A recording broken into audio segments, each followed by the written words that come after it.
Miarabantsika rehetra ny havana izay manaraka izao fandaharana izao dia hiara hivavaka isika mialohan'ny anarahantsika ny fampianarana. Andriamanitra ray zanaka fanamasina misaotra anao izahay ny amin'ity fotoana ity izay ahafahana indray androany mombony eto hifampizara ny amin'ny teninao. Dia ny fananao masina no anazava aminay rehetra mba hahaizana indray mandray aina vaovao amin'ny alalan'ny fianarana anao amin'ny teninao androany. Amin'ny anaran'i Jesosy no hanonanay izany vavaka izany. Amen.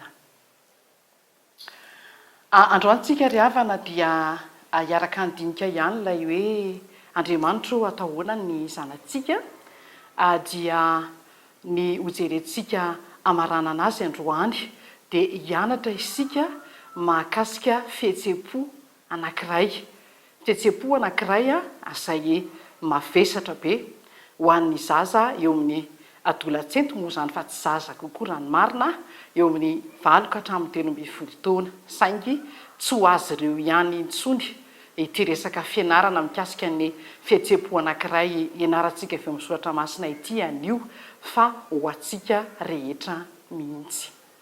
Ny zavatra hodinitsika izany anio dia mahakasika ny antsoina hoe fitiavana, ka tsy ilay fitiavana mifangaro amin'ny ankapobeny fotsiny no ifampizarantsika androany amin'izao fampianarana izao, fa ilay fitiavana antsoina hoe Eros. Izay ny tsotra azo ilazana azy. Teny grika no hoe Eros ary avy amin'io teny hoe Eros io no niavian'ny teny hoe erotika amin'ny teny frantsay izany. Izany hoe raha amin'ny teny hoe Eros izany tsika dia ilay fitiavana hifankatiavan'ny olon-droa tonga dia tsorina mazava angamba hoe fitiavana izay hifankatiavan'ny mpisipa raha amin'ny fiteny amintsika eto amin'ny teny malagasy amin'ny ampovoantany nefa inoky fa fantatry ny rehetra koa izany.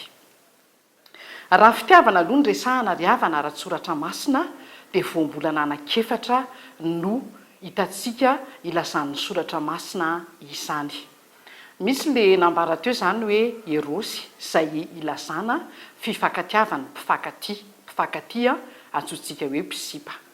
Misy koa ny antsoina hoe fitiavana agape. Ny fitiavana agape dia fitiavana maha izy azy an'Andriamanitra. Raha miteny izany tsika hoe Andriamanitra dia fitiavana dia agape izay. Ny fitiavana agape dia ilay fitiavana ambara mazava ao amin'ny Korintiana 1:7 dia ny 4 ka hatramin'ny 5. Izy io izany dia fitiavana tsy mitady ny azy, fitiavana maharitra mandrakizay. Fitiavana agape no fitiavana nitiavan'Andriamanitra antsika nanolorany hatramin'ny ainy nisolo atsika sy namonjy atsika.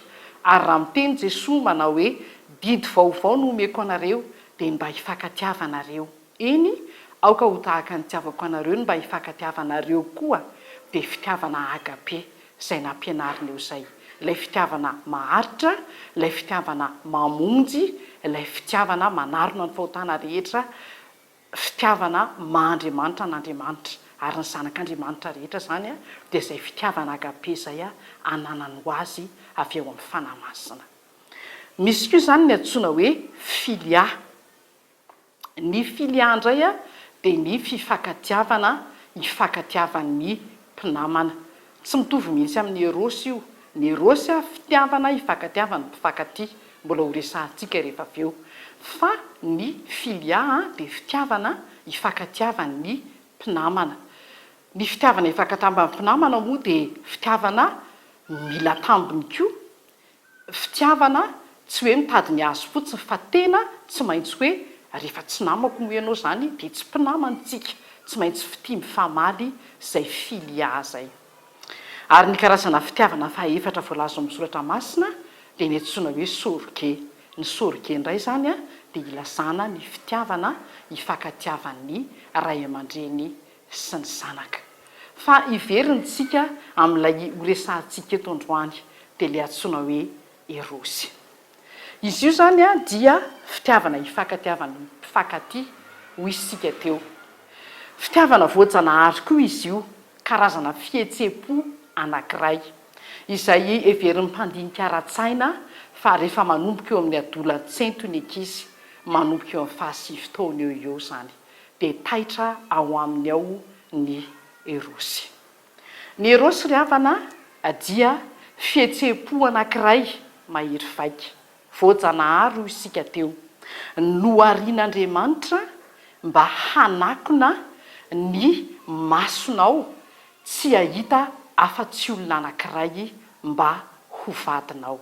Averiko le izy. Ny Erosy dia fihetsem-po anankiray mahery vaika, noharian'Andriamanitra hanakona ny masonao tsy ahita afa-tsy olona anankiray mba ho vadinao.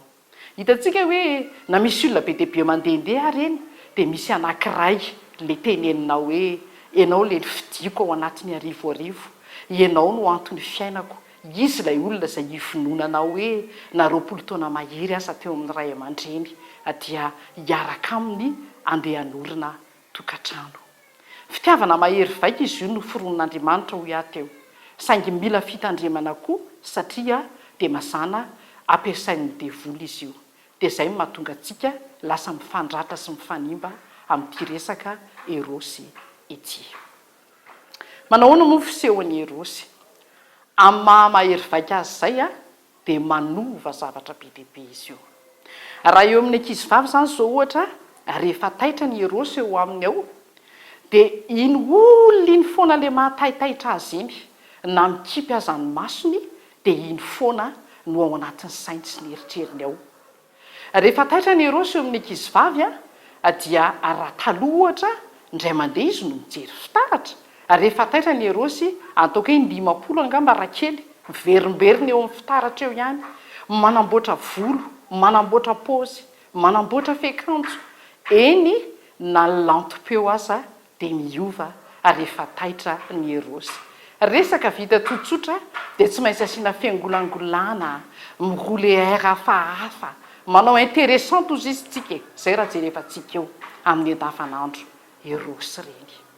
Ary raha ohatra aza ka sendra hoe fantatry ny ray aman-dreny ka tsy mety tsara ny serasera eo amin'ny ray aman-dreny sy ny zanaka, dia eo le ankizivavy le mangalatra mivoaka mitsotsorika amin'ny raha avy eo am-baravarakely mihitsy andeha hanenjika ilay heveriny hoe olon-tiany, Erosy zany. Ary dia mitratrevatreva makety sy makeroa mihitsy raha ohatra aza ka hoe ery apotitry ny taretra ery akady ery ny fanaovana rendez-vous rehefa ilay olon-tiany amin'ny Erosy no mifanao amin'izay, dia lasa dia mitsotsorika tonga hatreny mamonjy ny rendez-vous ery apotitry ny taretra. Dia tahak'izay koa ny ankizilahy, efa miahavaky feo moa ny sasany rehefa adolan-tsento fa dia ohatr'izay koa miovana ny taovolo, miova ny fomba fiteny, miova ny fomba fihetsika, tena mijeusui be mihitsy raha izay le fiteny anazy. Tandremazaritsika ray aman-dreny fa raha ny ankizilahy no tenitenenitsika eo anatrehan'izay heveriny hoe sipany dia tena mahavita mitratrevatreva mamaly valy antsika mihitsy. Erosy zany manova sy mahery vaika tokoa izy io ry havana, na fihetsika na fiteny, tsy misy ninona vita fa dia andro foana ny loha. Ary rehefa miaraka hono ny mifankatia amin'ny Erosy, na avy be ara-ny orana tsy mampaninona mihitsiny fa faly miaraka kotseny. Saingy izao anefa ny tsarofy, mahery vaika ny Erosy fa tsy maharitra. Raha hanambady zany tsy Erosy mihitsy akory no mampaharitra fanambadiana. Ny Erosy hoy ny mpandinika ara-tsaina dia farafahelany herintaona no velona ao anaty fihetsem-pontsika ao. Izany hoe raha iny fihetsem-po mahery vaika ny Erosy ohatrany somary maniditsidiny iny fotsiny no hanambadiana, dia eo le olona no misarabady isan-taona. Koa ahoana ary moa zany ry zanako adolan-tseto no ataontsika amin'ity fitiavana Erosy ity? Isaky mitempotempo ny Erosy dia aza taitaitra n'le hoe coup de foudre raha le izy ry pastera, dia tena mbola tsisy ohatr'izay mihitsy. Fa mandalo io ary ianao ary nomenatry ny ataonao rehefa avy eo, rehefa endiketiny io fotsiny. Fa eto am-bavaka io fihetsem-ponao Erosy io. Tena teneno mihitsy hoe Jesosy tompo, aoka ny Erosy io dia tsy ho taitaitra raha tsy amin'izay olona efa homaninao mba ho vadiko. Mizara n'izany fa raha tsy zao adolo antseto zao tsika dia zatra mifeny Erosy amin'ny anaran'ny tompo mametraka azy ho tantanin'i Jesosy dia hitrangam-pahavoazana ianao satria ny Erosy ry havana dia taitaitra eny foana izy indraindray na efa manambady azy ianao dia taitra ny Erosy. Izany no mampijangajanga ny olona manambady satria efa tsy mizariny napetraka teo amin'i Jesosy io fihetseham-pony io. Ka nao antsika mbola adola an-tsento, nao antsika rehetra efa manambady moa ka taitaitra indray ny Erosinao dia tena teneny mihitsy hoe ravana amin'ny anaran'i Jesosy satria fihetseham-po tsy izy tsony fa efa manambady aho. Ary raha mbola adola an-tsento ianao no taitra ny Erosy dia teneny mihitsy hoe amin'ny anaran'i Jesosy dia tsy mihetsiketsika ny fihetseham-po sy ny maniditsidina rehetra fa amin'izay olona homanin'i Jesosy ho vadiko ihany izay vao mihetsiketsika izany fihetseham-poko izany. Dia akino amin'ny tompo io ary io fihetseham-po io, aza menatra mihitsy miteny hoe Jesosy io, apetrako aminao ny tenako, apetrako aminao ny fihetseham-poko, apetrako aminao izay Erosy rehetra ao anatiko ao mba hankatohanao ary mba tsy ho taitaitra raha tsy amin'izay olona homaninao mba ho vadiko. Hoy mihitsy amin'ny Tonon-kiran'i Solomona hoe aza manaitra na mamoha ny fitiavana raha tsy efa sitrapony fa tohizo mihitsy kosa ny fivavahanao manao hoe tompo ao aza atao taitra mihitsy io raha tsy efa amin'ny sitraponao. Dia ny fanamasina hitarika atsika rehetra ahay hanaika sy hametraka ny fihetseham-pontsika hakatohan'Andriamanitra irery ihany. Amen.